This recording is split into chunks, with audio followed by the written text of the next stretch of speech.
Thank you. Good morning, friends. I am really thankful to the Institute to give me this another opportunity to connect with you all again. Uh, the exam is on 29th, so this is really a good attempt from the Institute to reach out to the students and help them in their preparations. Uh, we are going to be there connected online for next 5 days, rather 6 days. And my attempt will be to cover all the important topics of this syllabus. We'll cover as much as possible. Some of the portions we may have to rush through. That I will take the liberty from all of you to decide that which all topics I can rush through. But we will give due importance to those topics which really needs in-depth explanation. Having said that, I am Kuldeep Ruchandani. I'm a company secretary in practice for the last 16 years now, and I have worked with some corporates, but in practice since last 11 years almost. And my attempt will be to clear all your doubts and provide necessary explanation to the topics in this subject. In case you have any questions, I will request all of you to please put it in the chat box. You can put it to me privately, or you can also put it on the group. Okay, your voice is not audible. Is it clear now?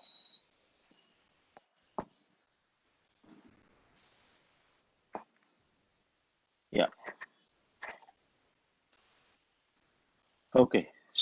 And instead of raising your hands, I would suggest you put your all your questions in the chat box. Okay. So let's start with the first chapter on in this subject, which is demand and supply. A very easy chapter to understand. So we will rush through this topic a little. So why do we study this subject? So you may have this question that okay, we have studied this chapter in 11th, 12th, And and why why we we are are against again studying? studying. Yeah, I'm okay.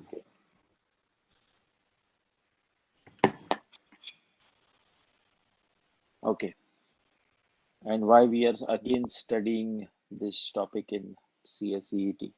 So try to look at this subject from a different perspective and think about why an organization has to understand from an entrepreneur perspective why it is important for me to understand this subject, how it operates in the market.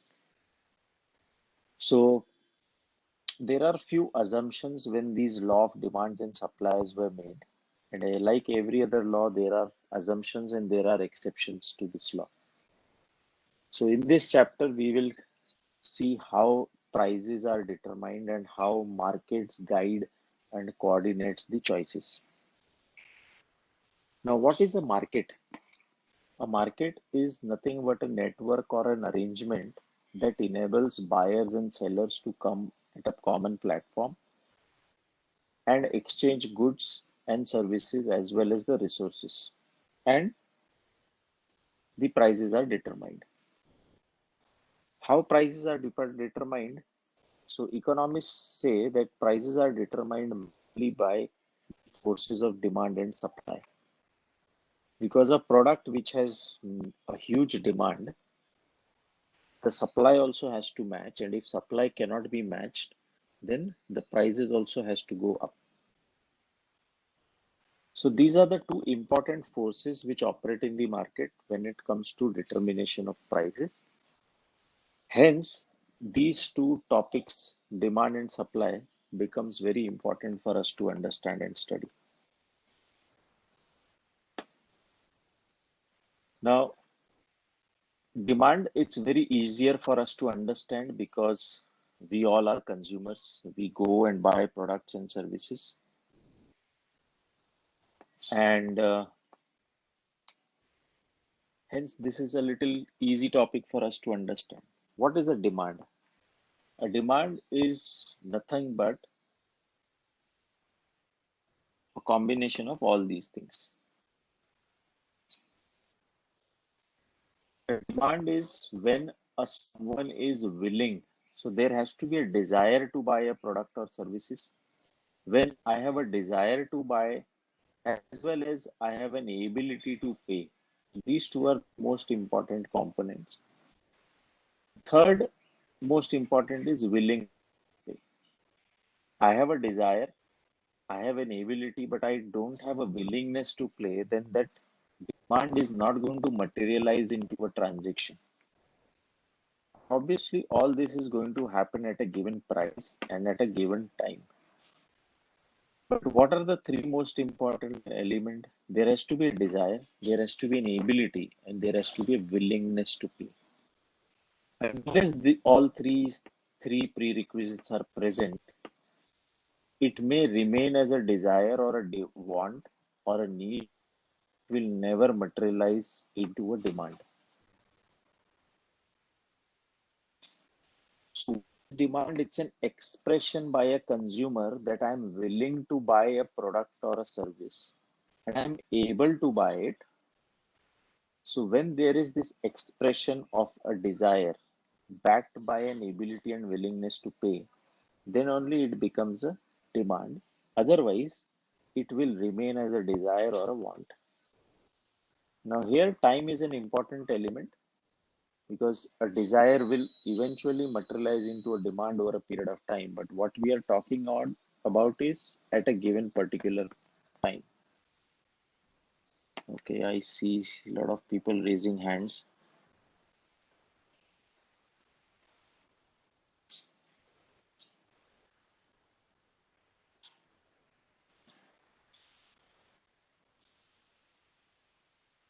Okay. So we'll cover this chapter as well as we'll jump on to the second chapter, National Accounting. Uh, the institute material is enough, but you have to be really aware about what are the recent changes which is happening. So which I will guide you when the appropriate time comes.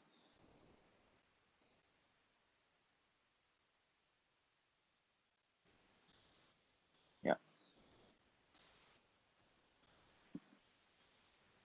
Okay. Now there are two important terminologies which we have to understand, and the difference between the two.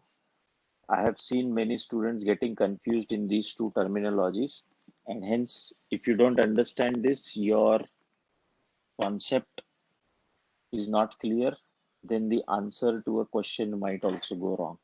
So you have to have a clarity about these two top terminologies. For the time being, just hold it in your mind that these two terminologies, demand and quantity demanded, are two different things. When you see the word demand and when you see the word quantity demanded, we may use these terms interchangeably, but for the time being, let's just understand that these two are different. Clear? In the subsequent slides, I will give you a detailed explanation about what is the difference between the two. But for the time being, let's just park it in our head that these two are two different terminologies. Clear? Let's go to the law of demand. Now, the law of demand, the economists suggested that there are many factors which affect a demand of a product, which we are going to discuss. But every other factor will not change as frequently as the most important factor, which is price. Hence, when conceptualizing this law of demand, what was pronounced that every other factor will remain a constant factor. And only when the price will change, the quantity demanded of a product will respond to that price change. And that response will be inverse to the change in the price. So there is this terminology used, ceteris paribus, which says, which is an assumption that all other factors being constant, if the price of a commodity goes through a change, the quantity demanded of a product or a service will respond to it inversely. That's what the law is. So we all need to understand which are the other factors which we have decided, or in the law, we have decided that this will remain constant.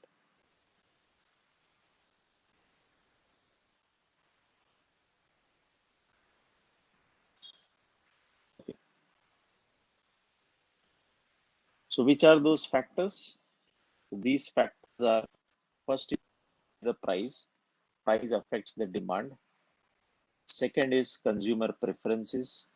Now, economists said that all these factors which are there will undergo change and they also have an impact on the demand of a product, but they don't change as frequently as the price changes. Hence, while forming a law, they assume that these will remain constant. So the law of demand shows a negative relationship between a price and a quantity demanded, being every other factor remaining the same. Fashion, consumer preferences, if they change, the quantity demanded will also go through a change. Price of complement. So if there is a product which is complementary to my product, and if a price of that product goes through a change, then the demand for my product is also going to change. So as an entrepreneur, I have to really focus on which are the complementary goods and what's happening with their prices. That's what an entrepreneur will look at it. Then there are certain products which are substitutes. So substitutes, for example, tea, coffee, Coca-Cola, Pepsi are substitutes. If a price of one product goes through a change, the demand of another product will increase or decrease depending on what happens to the price of a substitute goods. Hence, price of a substitute goods also becomes a factor which impacts the demand of a particular commodity. And obviously, consumer income, if I don't have an ability to buy a particular goods or services, then there won't be any demand. If the consumer income, like in the present situation, uh, pandemic has shown that people have really focused on buying what is essential, what is necessary, because the consumer income has been impacted negatively. So this is what happens when consumer income increases. People might go for luxurious products, but if it goes down, then okay, a lot of people raising hands. I told you again and again that what if you have a question, please put it in the chat box. At appropriate time, I will take a break and then I will answer those questions. So have a little patience, otherwise we are not going to complete what we have decided for the day.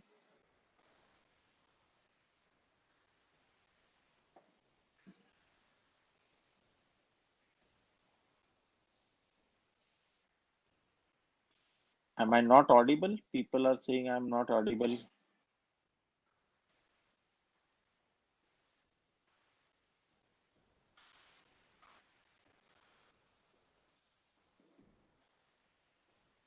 Okay. Some of you are saying not audible.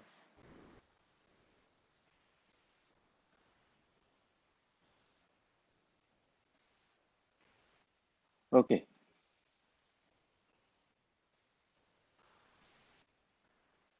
Then there is another factor called expectation. If a consumer expects that the price of a particular product is going to increase in future, then he will start hoarding that product today if that product is an essential goods. This is also we witnessed when this pandemic had just started. People just rushed to market to buy groceries, buy sanitizers, buy masks, anticipating that the goods will not be available in the near future. Hence, irrespective of what the prices of the goods were, people rushed to market and the demand was increased, even though the price were also on a higher side. So again, this will have an impact. Population, if the population is increasing, the demand for the goods will also increase. And in the population, it is also important what is the age composition. If there are more youths in the population, that the demand for the goods which youth consumes more will always be on a higher side. It again, sex ratio also impacts the demand. So all these factors with respect to population will have an impact on the goods.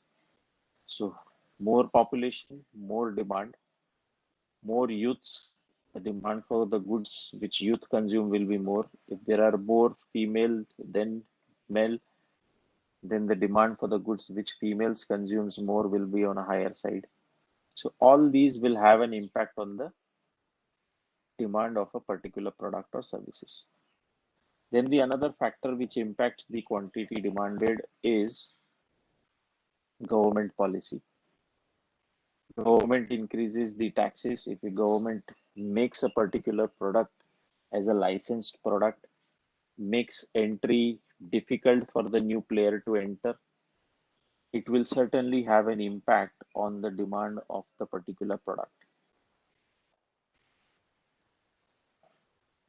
Then there is weather.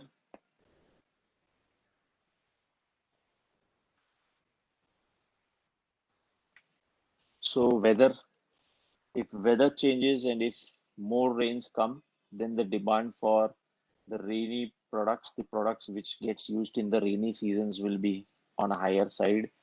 If winter's duration increases and the temperature drops down, then the goods which people consume in the winter season will increase. So seasonal products will have more demand when the weather changes. Next is news or the rumors. It can also have an impact on the demand. For example, the best example is when news comes out that a particular product is found to be not appropriate for human consumption. Let's say there was a news about Maggie. Let's say there was a news about dairy milk sometime. People will stop going to market to buy that product. So all these factors, and there are many more, as the market is evolving, as the way people approach the markets and goods is changing, there is definitely an impact on the markets and the factors which affects the demand of the goods, right? So now there is a trend of more organic products are being consumed. So now people buy vegetables, but in vegetables also people prefer now organic vegetables because people are now becoming aware that if there are chemicals which are used in the production of vegetables, then it can have a negative impact on the health. Hence, there is a new wave now which is there, which we see more and more organic products in demand. So again, it's more of a preference, and the preference of a consumer changes, it will have an impact on the demand of a particular goods or services. Now, these are the factors. We studied the law that if all these factors remain constant and only the price changes, then the quantity demanded of that particular product will respond negatively to the change in price, which means if price has increased, the demand will go down. If the price has decreased, the quantity demanded will increase. Like every other law, as there are assumptions, there are also certain exceptions. What are the exceptions to the law of demand? The exceptions to the law of demand are, what will be the exception? The exception will be when the price increases and the demand also increases. That will be an exception. When price decreases, the demand also decreases. That will be an exception. Because the law says otherwise. If price increases, demand decreases. If price decreases, demand increases. So, the exception number one is given goods or inferior goods. What are inferior goods? Inferior goods means those goods which people consume because they're okay. Sound breaks in between. It may be a issue, network issue at your end here, because from my end the network is good. So just check the bandwidth, network bandwidth. Okay. For inferior goods, if the income of a consumer increases, the demand for inferior goods decreases because people shift to a better alternative. And therefore, if consumer's income goes down, then he again shifts to the inferior goods. Now, there may be a change in consumers' income or there may be a change in consumers' buying capacity. So, if a price of an inferior goods goes down, which means the purchasing power of a consumer has increased. And now, because I have more money at disposal, I will prefer to go for a better alternative rather than to settle for an inferior goods. Examples of inferior goods is, for example, if I am traveling today with bus as a mode of communication, city transport bus, and then tomorrow the prices which the auto rickshaw charges also goes down, or there is another service which is launched which is more economical to me. For example, e-bikes are available to me almost at the same price. Then I will go to a better alternative because it's more convenient. I have more flexibility. I will use e-bike as a mode of communication rather than going through a city transport service. But then let's say the e-bike subscription prices increase and I have to shed more money now to avail that service. Then I will again switch to the inferior goods. So inferior goods or services are the exception to the law of demand, because in case of inferior goods or services, if the price increases, the demand also increases. If the price decreases, the demand also decreases for such goods. The another exception to the law of demand is snob appeal. Or so there are many goods where there is a snob appeal attached to them, which are very expensive, which are what we call it as an elite class. So people buy those goods only because they are high priced. The examples are Mont Blanc, Mercedes Benz. All these are luxurious goods. If people will, price of these goods go down, which means they are now in the economy range, then people will not buy it, because there is a section of society which buys these goods only because the price of these goods is on a higher side. Apple also somehow falls into the snob appeal. Most of the people buy Apple because obviously for the quality, and second, it is there is a snob appeal which is attached to those commodities. Next is speculation. Now, we saw this explanation in the expectation as a factor impacting the demand. If the speculation is that this pandemic is going to continue for more period of time, and the demand for the goods which is necessary, or let's say the speculation is there is going to be a lockdown imposed once again in the next couple of days, people will again rush to the market to buy the essential commodities. Now that's what the impact of speculation is. Then, irrespective of what the prices is, people will go and buy it, right? So speculation impacts the demand, and people go to market irrespective of what the prices is, or otherwise, if there is a speculation that there is going to be a fresh supply of goods and the prices are going to go down, then people will wait. So even though the prices have gone down, people will still wait. Let's the prices go down and then we'll buy it again. That's what happens in the stock market. Speculation, it works on speculation. Hence, when the prices are going down, people still wait, कि और गिरेगा, then we'll buy the shares. So that's what happens with the speculation. And otherwise also, when the prices of a particular stock is increasing, people will go and buy the shares, anticipating कि ये और बढ़ेंगे price shares के. What the impact of speculation is. Sometimes it's a speculation, sometimes it's an illusion of a consumer. Now, whatever it is, if the impact on the quantity demanded,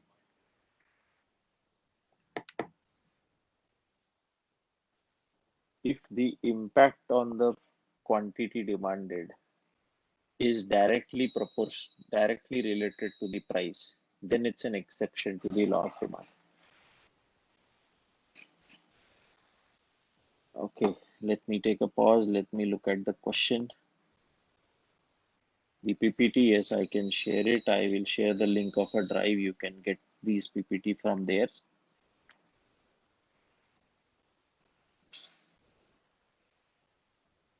Okay, status symbol. Mic is coming from my end. No, sir, mic is breaking. Inferior and Giffen goods are one and the same. Why was I think a communication has come from institute on this already. Please go through the notification available on the ICSI website.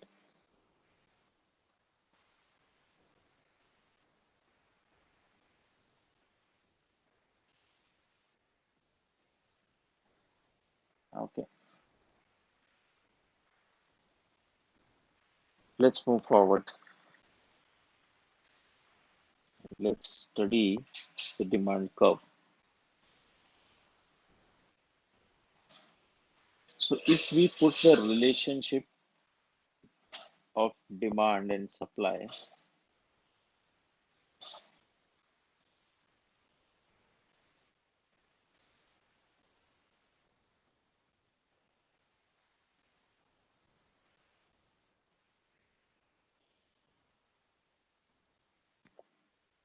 so let's say if a commodity is priced at 5, then the demand is 1. Demand says everything else remains constant, ceteris paribus. If the prices go down, the quantity demanded will go up, and if the prices increases, the quantity demanded will go down. So if a price of a commodity reduces to 3, let's say, because the price has reduced, the demand will increase. Let's say the demand increases to 3, and then when we plot it, how the demand curve is coming up, if the prices again reduces, the demand will increase. And if we keep on plotting and draw the demand curve,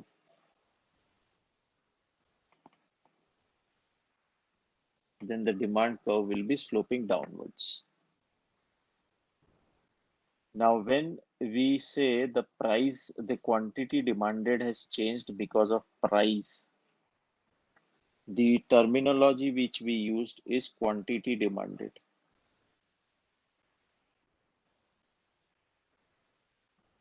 So when for a particular commodity, when price is the factor which has resulted in change in the quantity demanded or demand of a product, we use the terminology quantity demanded. But let's say we say the price remaining 3, there is a change in consumers' preference. People realize that this product is a better product, it has more health benefits than the other substitute which is available. So there is no change in the price of a substitute. There is a change in the consumer's preference. Now at price 3, people have increased the demand. Now the unit which is demanded for a product is 5.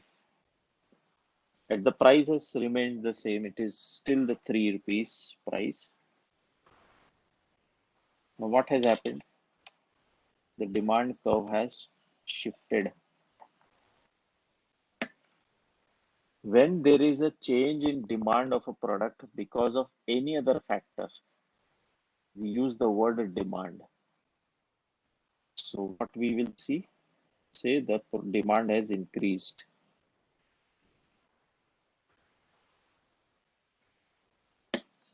So remember these terminologies. When the demand is increased or changed because of any other factor, then the terminologies used are increase or decrease in demand.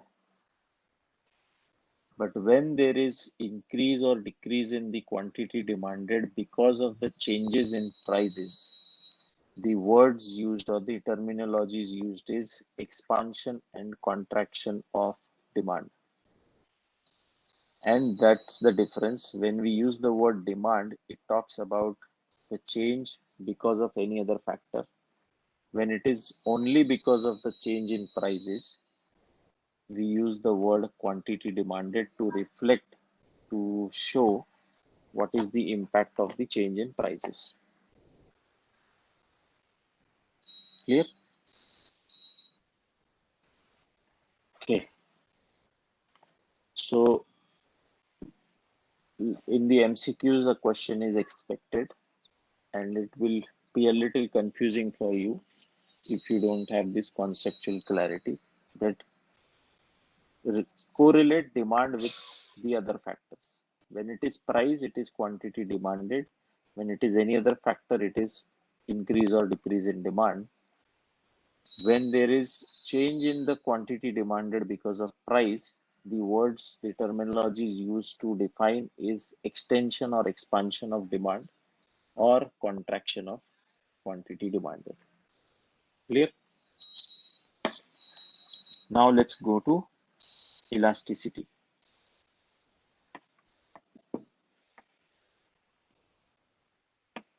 So we have understood the okay price risk, the quantity demanded responds negatively to the change in prices, and it's okay. But then there is a next study which is important, which says how much. Because I want to know as an entrepreneur that what will be the impact of change in price on on my product. If the commodity is not going to respond to the change in price, then why will I choose that as a strategy to increase the demand for my product? So, from an entrepreneur perspective, from a business perspective, it is very important for me to know what is the elasticity of my product,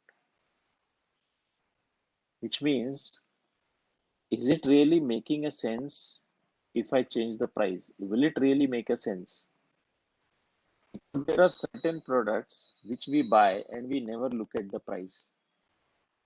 For example, salt. We consume it in a very less quantity. Hence, it really doesn't matter what is the price of that product. Another example is the pen or pencils. We buy it in a lesser quantity. We need it in a lesser quantity. Hence, we really don't worry about what are the prices of that product. So, if a manufacturer who is into selling of or manufacturing of salt, selling of salt,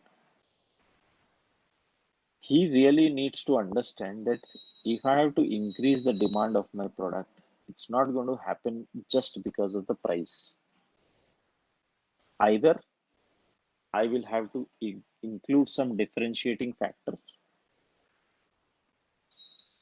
or I will have to coexist in the market with other competitors. Or I may have to go to a very large extent and bring such a vast difference in the prices that people find it easy to shift to my product or rational to shift to my product.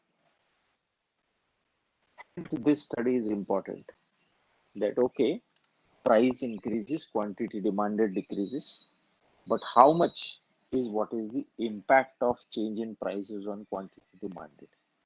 Now that study of impact of change in quantity demanded because of the change in price is what we call it as price elasticity.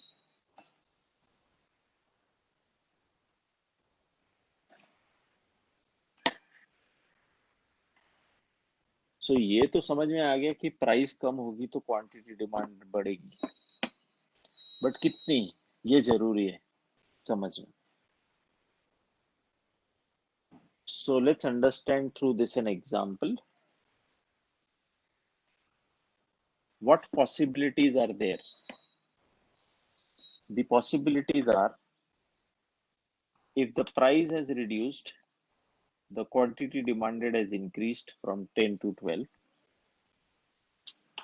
So if change in price is 20%, 20 rupees, and change in quantity demanded is 2, which is also 20%, then the impact of change in price on quantity demanded is exactly same. 20% change in price, 20% is the response in the quantity demanded, which means it is a product which will respond positively and in exact proportion to the change in prices. So, as an entrepreneur, if I really want to increase the quantity demanded, it can be one of the strategy that let's play with the pricing. Second situation can be when the price has decreased, but the quantity demanded has increased substantially. So 20% is the reduction in price, but the response by the demand in the quantity demanded is 50%. Which means this is a product which has responded very well to the change in prices. Which means if the price of this product is changed a little, the demand is going to increase substantially, and vice versa also. So this is really important information for any businessman. Okay, I can play with the prices whenever I have to increase the quantity demanded of my product. The third scenario is 20% reduction in prices, but demand increased only by 10%. So people responded, but the response is less than what was the change in prices. So will it really make sense to change the price is a decision which an entrepreneur will have to take here. Is it worth reducing the price by 20% and negatively impacting the profit margin by increasing the demand only by 10%? The fourth scenario is 20% reduction in price, but no change in demand.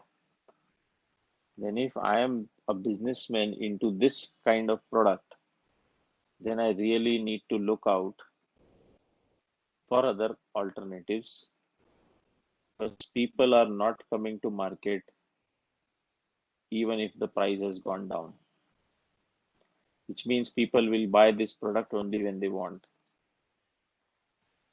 And that's what a lot of businessmen, entrepreneurs have asked this question to themselves in this pandemic, especially like people into selling of cars, selling of tours and travels.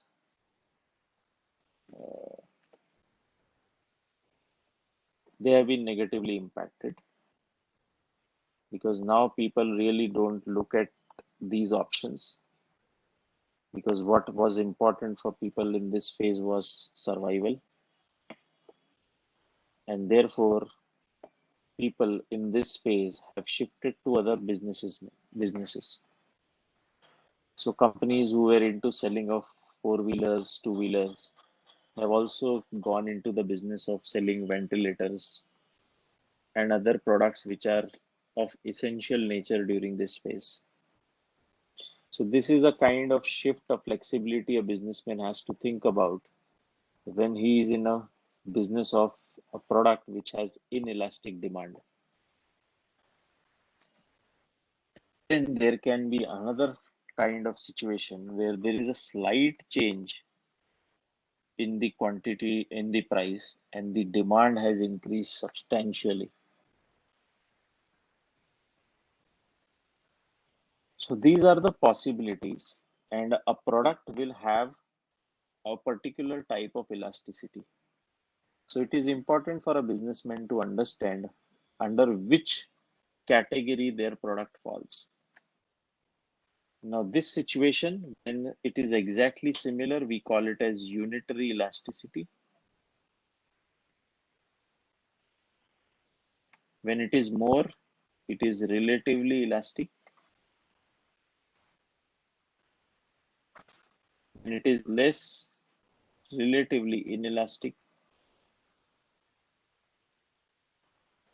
Because there is no impact, it is perfectly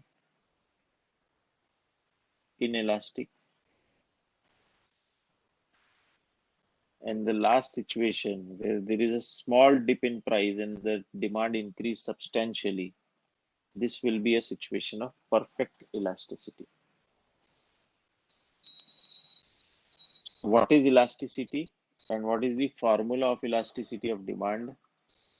It is the calculation of responsiveness of quantity demanded to the change in its prices. So the simplest formula is percentage change in quantity demanded divided by percentage change in prices. It's the simplest formula to remember. Whenever you are into other books, you may find some other formula, but eventually when you solve that, it will lead to this formula only. So don't get confused if you see something else in other reference materials. It is the formula, it is the simplest formula which is available.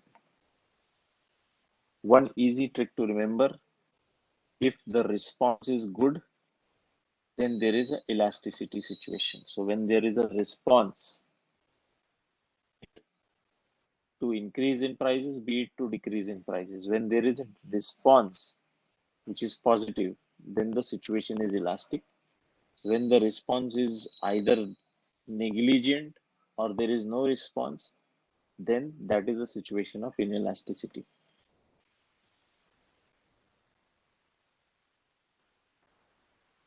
Okay. Now there are factors which affects the elasticity of demand. We'll quickly go through because more or less these factors are the same factors which we had discussed earlier. In a particular type of product, when there are substitutes available, if the answer is yes, for example, tea or coffee, there is a substitute available, then the demand for a product will always be elastic. The price elasticity will always be there, because if a price of substitute changes, the demand for another product changes. And when there are no substitutes, the product will have inelastic demand. Next is necessities. If a product is necessary, then irrespective of what the price is, people will go and buy it. We cannot reduce the consumption if the prices has increased, or it's not that people will buy more if the price has decreased. They will need exactly what they want to consume. Hence, the responsiveness will be a little less to the change in prices. People may hoard it if it is a product which can be stocked for a time, but still the impact will not be much to the prices. Hence, necessities will have inelastic demand. But if it's a luxurious goods, there will always be elasticity, because if the price it reduces, the quantity demanded will increase. So there will be responsiveness in case of luxurious goods. Consumers will go to market when the prices go down, and they will opt out of the market when the prices have increased.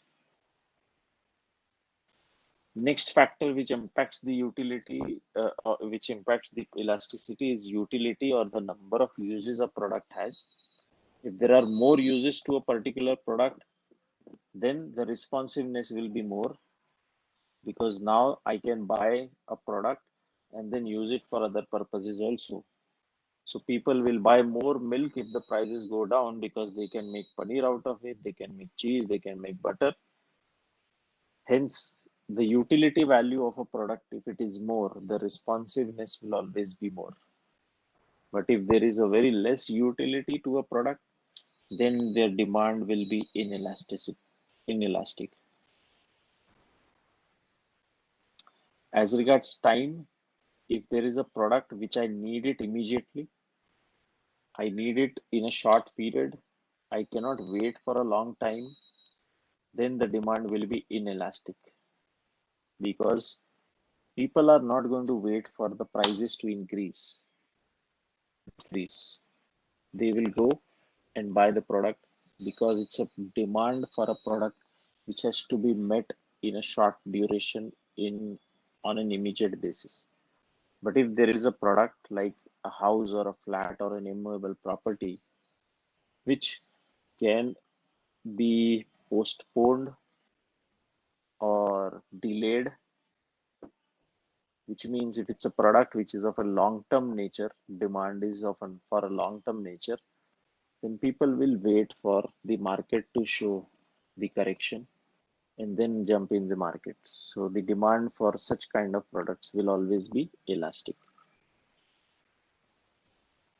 Habits, addiction, we have seen people will go and buy the product irrespective of what the prices are, irrespective of what the packaging says. People will go and buy that product irrespective of what the prices is. So there is no responsiveness to prices.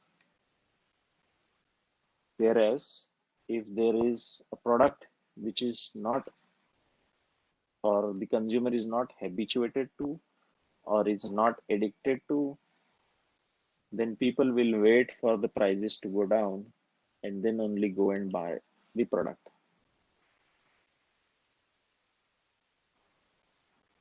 Okay. Then there is a price. If the goods are very costly, for example, Rolex, responsiveness will be high, because more and more people will buy it when the prices go down. But if a price is very low, then consumers really don't bother about the pricing. It's more based on a need. Hence, there will be inelasticity. Medium clothes, for example, there will be elasticity, because when we see there is a sale in a particular mall or a showroom, people go and buy products. So people wait for the prices to go down and then jump in the market to buy the products, even for the medium priced goods. So there will be elasticity in case of medium priced goods also. Dependent goods, if there is a dependency, for example, car, fuel, sugar, tea, sweets, the responsiveness will be inelastic, because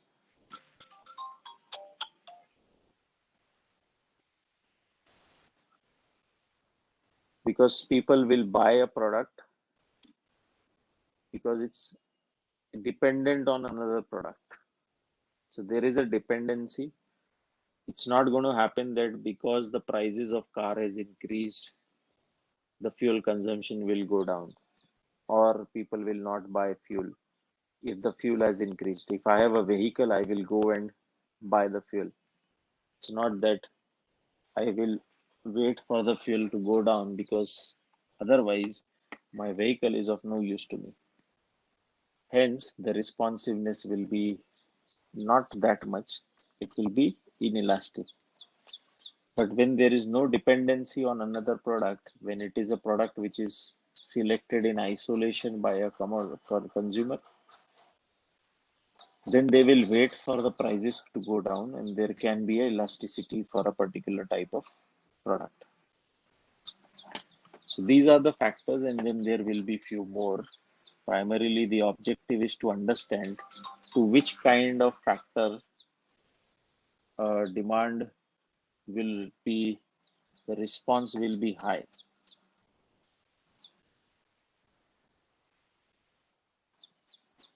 Okay, let me look at this questions now.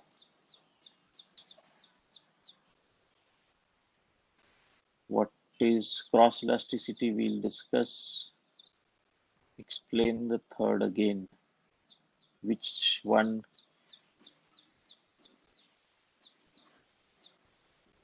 Okay, I want me to share the PPT.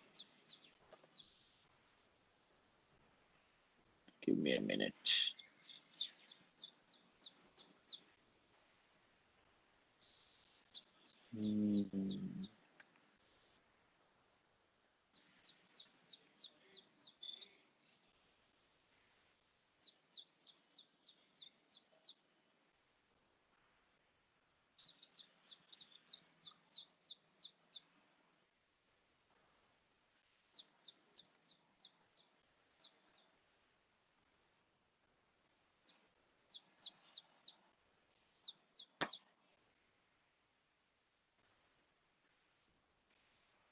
Just a second.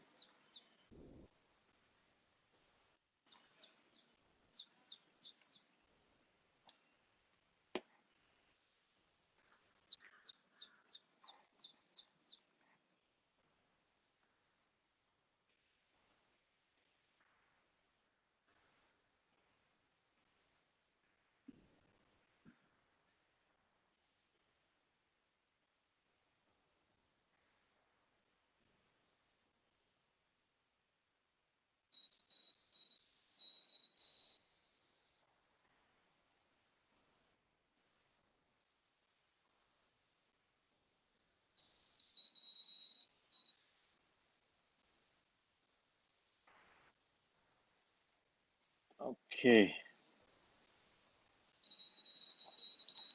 So this is the link you can use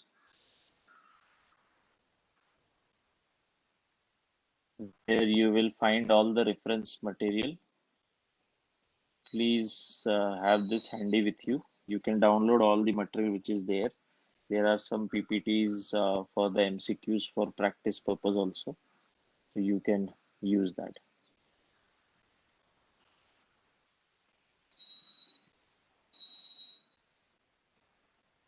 Okay.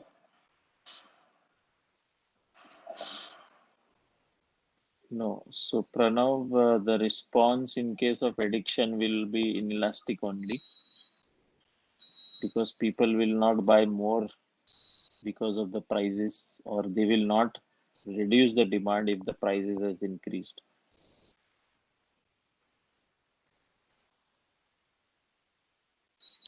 If you have studied what is there in the module, then you should not be worried about it, Sakina.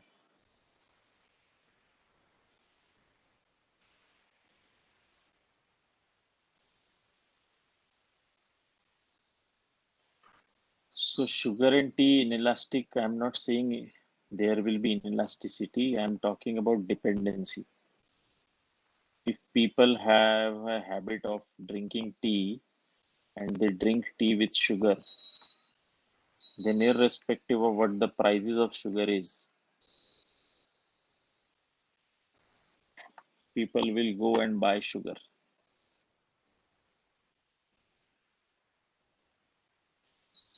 Okay, one important tip for the exam preparation, because I see a lot of questions on that.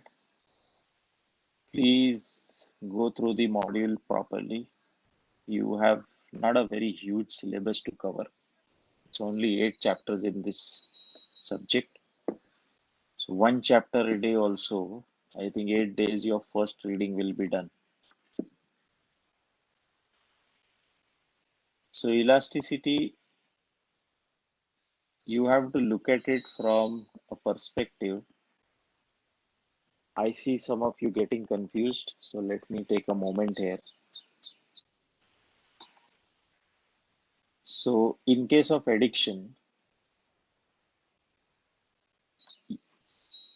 will people go or wait for the prices to go down for a product for which they are addicted, or they will buy it at whatever price available? The answer is they will buy at whatever price it will be available. We have seen in this pandemic when the government decided to open the wine shops, people were not even hesitated to go and stand in the queue for buying the wines, buying the alcohol. And I'm sure a lot of messages were circulated on the social media on that. If they were not afraid of this virus, they were willing to buy the product even though there is a threat to the life, even though there is a threat of this disease. So it happens in case of addiction. Then whatever the price is, I'm sure some sellers would have charged a premium also. So that is how you have to link at it. Responsiveness is not only that, okay, people will need this product. The question here is, will they buy more if the prices have gone down? Or will they buy less when the prices have increased? Yes, I will cover all the chapters. Don't worry. Okay. Now let's go to income elasticity, because if the price of a commodity is very low, will it be perfectly inelastic? Uh, I'm not sure will it be perfectly or relatively inelastic, but definitely it will be inelastic. Can be perfectly inelastic also. But if it is a commodity which can be stocked for a long time, then people may take the advantage of reduction in prices. But there will be response, but it will not be as encouraging as the entrepreneur would want it to be. Milk, elastic or inelastic? What do you think? Yes, I will all take all the 8 chapters. Will it be elastic or inelastic demand? We covered it in one of the slides. Because it has more utility, more uses, it will have elasticity. So if the prices are high, I will reduce my usage to what is necessary or what is I expect as my basic need to be. Can you add the book screen where we will get? I don't know. Be able to open the link. It should work if many substitutes are available. What do you think, Niharika? If a commodity which is Tisha, I need to check with the institute about recorded lecture. I don't know it yet.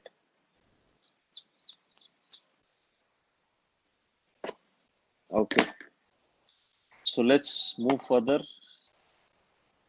Income elasticity. So, like we studied price elasticity, we will Now study the responsiveness of change in demand to the change in income of a consumers. Now the question will come, why it is important to study this? It's very obvious. If income increases, demand will increase. But income reduces, then what?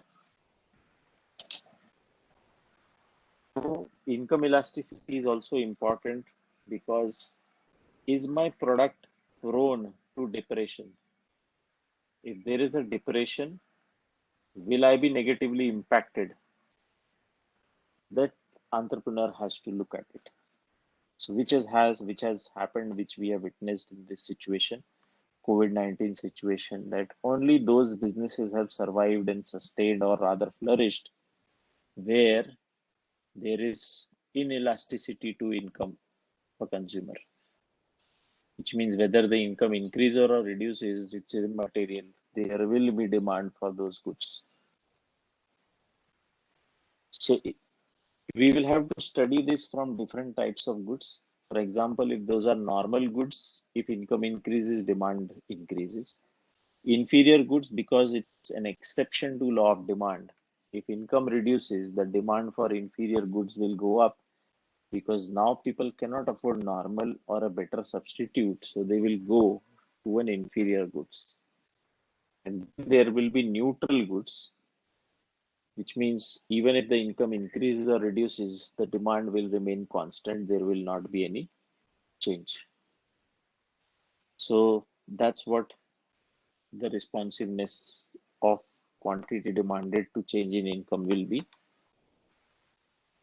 So for a practice purpose, take few examples of a product and link it, whether it will be elasticity, income elasticity, or will there be no elasticity with respect to income of a consumer for this particular product. So you can do that as a practice and come back to me if you have any questions. You can take any product if you see around. For example, internet, present situation. Income elasticity, what do you think? Will it be elastic, inelastic? People will reduce internet consumption if their income goes down. How the demand will respond to the change in income for a particular product. What about television? What about computers? What about mobile phones? Okay. Now, the third type of elasticity, which is also important from a business perspective to understand, is cross elasticity. Now, cross elasticity is always studied in relation to a good which is either substitute to a product or a complementary to my product. So, if I'm a tea manufacturer, then I have to look at the prices of coffee also. So if I am into a business of a goods which is related to any other product, then I have to understand what is going to be the impact of change in price of another product on the demand of my product. Because if that is the situation, because if there is a relation and there is going to be an impact, then I will have to align my decisions and policies to what is happening to the related goods. Hence, cross elasticity is important. But if my product is completely unrelated, it has nothing to do with any other product, then there is no cross elasticity. Then I don't have to look at any other product and align myself to what decisions the other person is taking. I can take my independent decision based on what is the price elasticity and what is the income elasticity. So the relation can be of two types. It can be a substitute goods or it can be a complementary goods.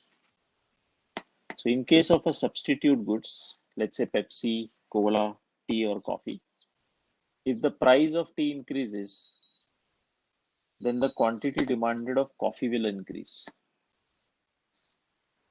Tea is become costlier, quantity demanded of coffee will increase because people will shift to coffee. Now, don't look at it from an emotional perspective, sir. I'm a hardcore tea lover, then मैं तो चाय पिएगा. Don't look at it from a rational perspective. What will happen in the macro level is what is important. Yes.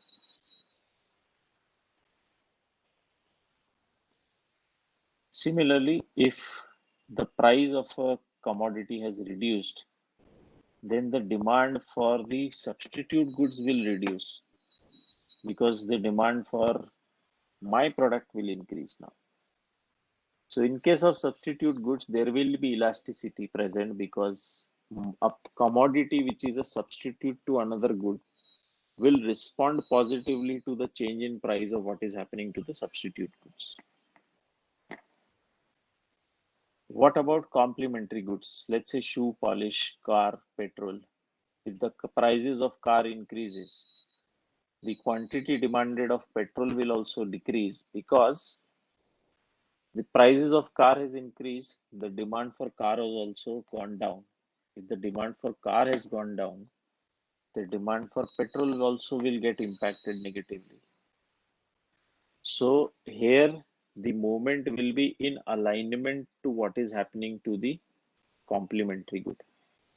It will not happen that if complementary goods prices have decreased, then my commodity quantity demanded for complementary good has increased because they are bought in complement, they are bought in association, both will be in the same direction, right? So there will be response will be there, but it will be in the same direction. And then there is unrelated goods, table, chair, there will be no change because there are no relation. People will buy it, just they will not buy chair only because they have a table. They will not buy table because they have a chair. Both can be consumed in isolation. Hence, there will be no change. So percentage change of commodity quantity demanded of a product to percentage change in price of another product is the formula to calculate cross elasticity.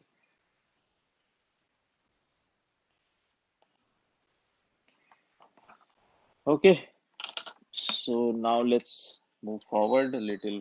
We'll rush through this. Forms of market. Uh, there are different types of market. Assumption based. So perfectly competitive market is a theoretical concept. It no more exists. What are the assumptions here? That there will be large number of buyers, large number of sellers. Every seller will be selling an identical goods. There will be no entry exit barrier for the new player to jump in. Buyer have all the knowledge about the products which are being offered, and all the products are being sold at the same price. So here the motive of the sellers will be profit maximization.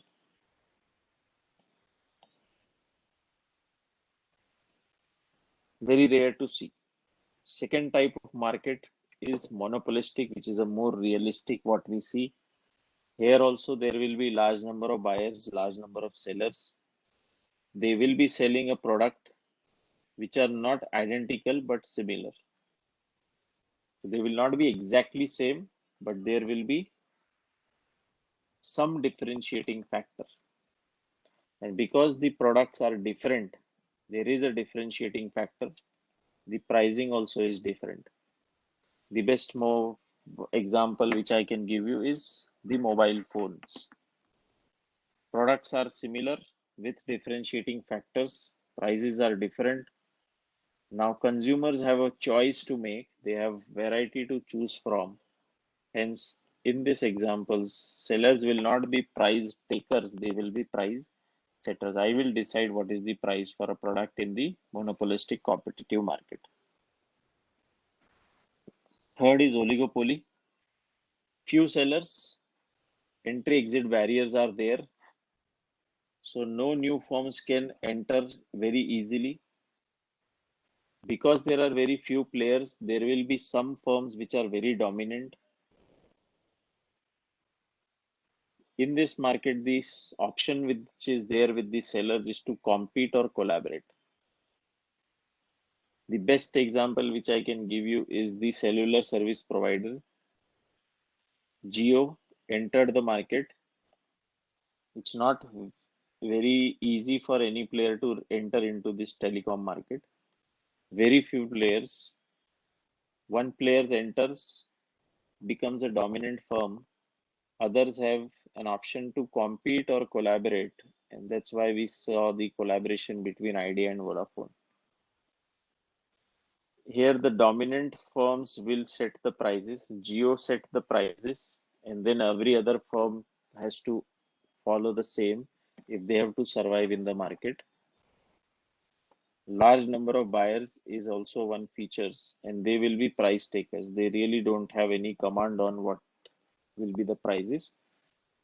Because there are few firms, they will decide what are the prices, and the dominant firm of the entire market will rather decide the trend. And this is what we saw exactly happening in front of eyes with the telecom market when Jio entered. The another two type of market are monopoly, very rare. If there is one seller, as the word suggests, monopoly. He sets the price. Buyers have no other option. Example is railways as of now, very rare, and it is not desirable because what we want is competition. Competition is very healthy and it's necessary for protecting and keeping the interest of consumers as well as the players in the market. It is duopoly, again a kind of oligopoly example. As the name suggests, duo, there will be two firms, very rare, and they will have a huge influence. So all other features of oligopoly will be there in a duopoly market. So these are the different types of market.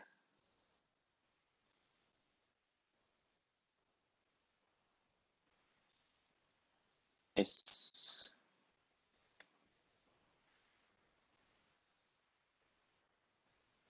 Now let's focus on the elasticity of supply.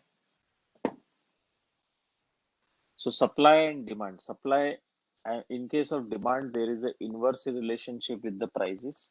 In case of supply, there is a direct relationship. Why direct relationship? Because if the prices are more, the supplier will intend to supply more because the profits will increase. Hence, in case of supply, the law of supply says, ceteris paribus, everything else remains the same. If the prices have increased, the supplier will want to supply more product. Hence, there is a direct relationship. Rest all remains the same what we have discussed in the demand. So I will not do the repetition here. You can go through the content. Here also, it is important to study elasticity. Elasticity again means the same. The responsiveness of quantity supplied to the change in prices. That measure is what we call it as elasticity of supply. Here also the example is same. The concept, the terminology is same. There is a response which is positive to the change in prices. Then there is elasticity in supply.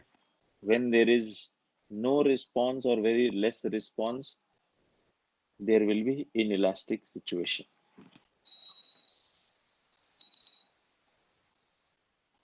Clear? Which are the factors which affects the elasticity of supply? One obviously is price.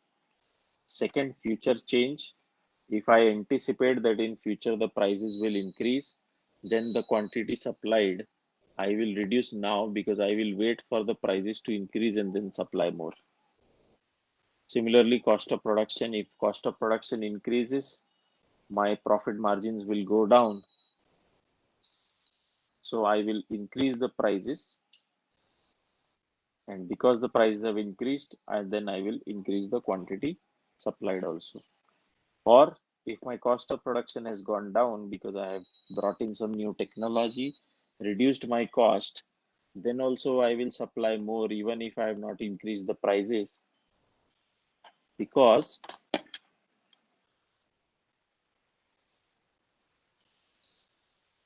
quantity supplied will increase. So this is all about the first chapter. Nature of goods. Again, perishable goods will not be dependent on prices. It will be more in the local jurisdiction. The supply will be in the more in the local market. So people will not wait for the supply to change because the goods may get destroyed in the near future. They will supply at whatever price it is available. So if it is a perishable goods, then there will be no response to the prices. There will be inelasticity because people will supply even if the prices are not in their favor. So if the concepts are clear to you, then it's a very easy chapter. I will not go further into the depths. Let's start with the next chapter immediately.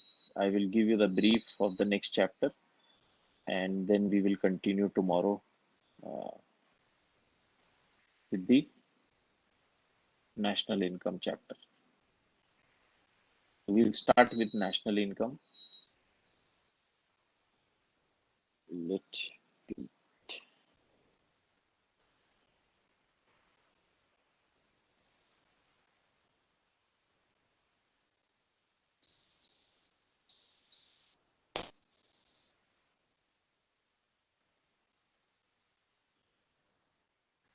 Okay, again, this PPT is available, so you don't worry. You can get this PPT also from the same slide.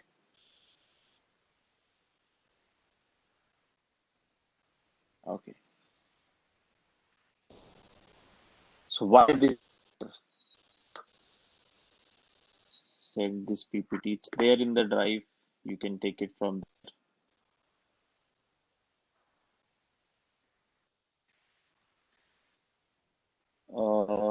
module is sufficient.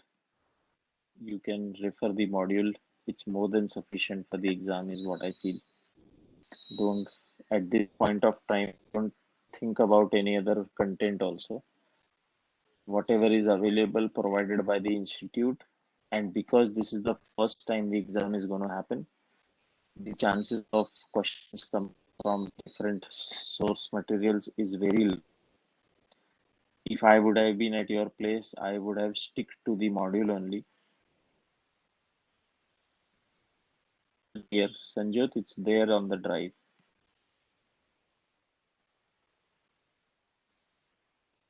See, hard and easy is a very subjective concept, Nikhil. If you are prepared well, it will be easy for you. If you have not prepared well, you might find it hard. I have raised this question already to the institute that the mock test papers answers are not available. So they are working on it, uh,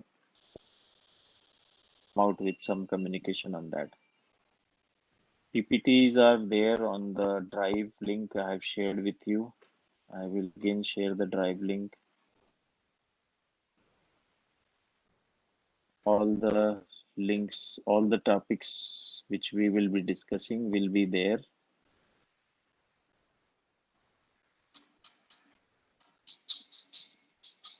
Shall I start the next chapter tomorrow? Okay, it's 5 minutes only.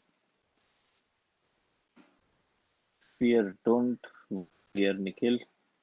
Fear is false. Evidence is appearing real. So these are false. Focus on negativity now. Be positive.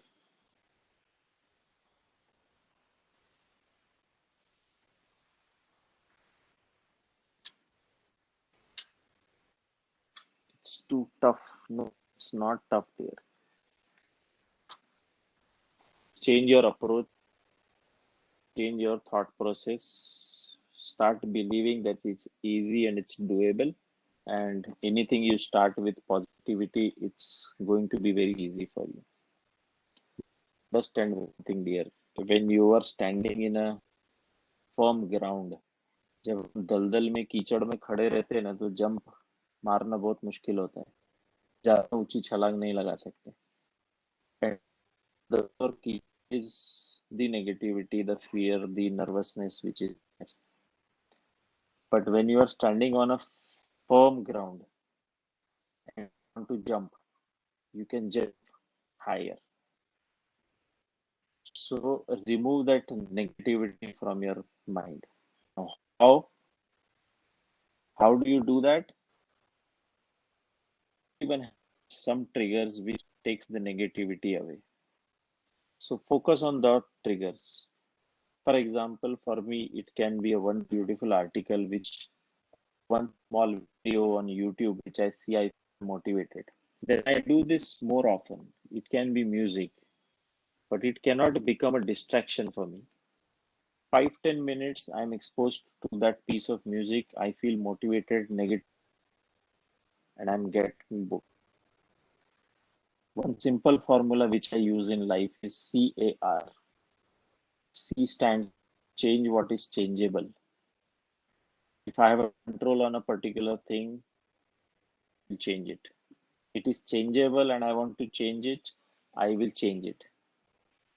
Second is A, accept what is unchangeable. You cannot do anything about this pandemic situation. You cannot do anything about what is happening around. You have to accept it what it is. Because if you think about that more, you don't have things in your control, you will feel negativity. So focus on acceptance. नहीं कर सकते ना कुछ, जो है वैसे ही चलाना पड़ेगा क्या, ठीक है, accept it. And the last is remove what is unacceptable. Something which is unacceptable to you, you cannot change it and you cannot accept it, remove it. Don't think about it at all. Remove it. CAR. Change what is changeable, accept when what is unchangeable, and remove what is unacceptable. Pandemic situation is a very unprecedented situation we all are going through, and we cannot do anything about it. Whatever best we can do, we are all are doing. The last thing we can do is avoid the negativity, accept it and move forward. So anything which motivates you, keeps you positive, do it. There are some simple techniques which I have used. For example, I have my peak hours, my dull hours. I am at my best when I'm in the morning period. So I utilize my peak hour to study. But then there are some dull hours. I don't prefer to study in my dull hours. Let's say late at the night. Those are my dull hours. But some of you might have your peak hours in the evening, late night. Whatever is your peak hour, dull hour, focus on your peak hours and focus that you study in your peak hours. Second, maintain good light in the room or in the place where you're studying. Light comes with positivity. If it is a natural light, well and good. If not, then have a place where you study which is properly lighted. Second, focus on your diet also. What you eat is what your body is made up of. So focus on healthy goods, healthy food consumption. Reduce the intake of sugar if possible because sugar drains your energy. Reduce that and you will feel more light. If you're feeling light, you're feeling good with the body, definitely your mind will work properly. Third, make your own notes. While you are preparing, have a practice of writing it down. Mind works because that's a processing which happens when you write. So have this practice of creating an output when you are studying. These are some simple techniques. You can use it, and I think this will help you in your preparations. The last thing is when I read, and I want to increase the speed of my reading. There is one Japanese technique which is very popular, is if you try to read a book, keep a finger in your mouth. Obviously, sanitize it, wash it, then only do it. And then when you read, your speed will increase. Because otherwise, when we read, we also have a tendency to speak. Clear? So I think this is enough. I don't want to do too much of a Gyanbaji here also. These are some simple things which I have used and has helped me. It's time for us to sign off now. But tomorrow we'll rush through the chapters. I will take important topics in the second chapter. Second chapter is very important one. So let's connect tomorrow and take the discussion forward. Till then, take care, guys. Stay blessed and stay safe. Thank you so much.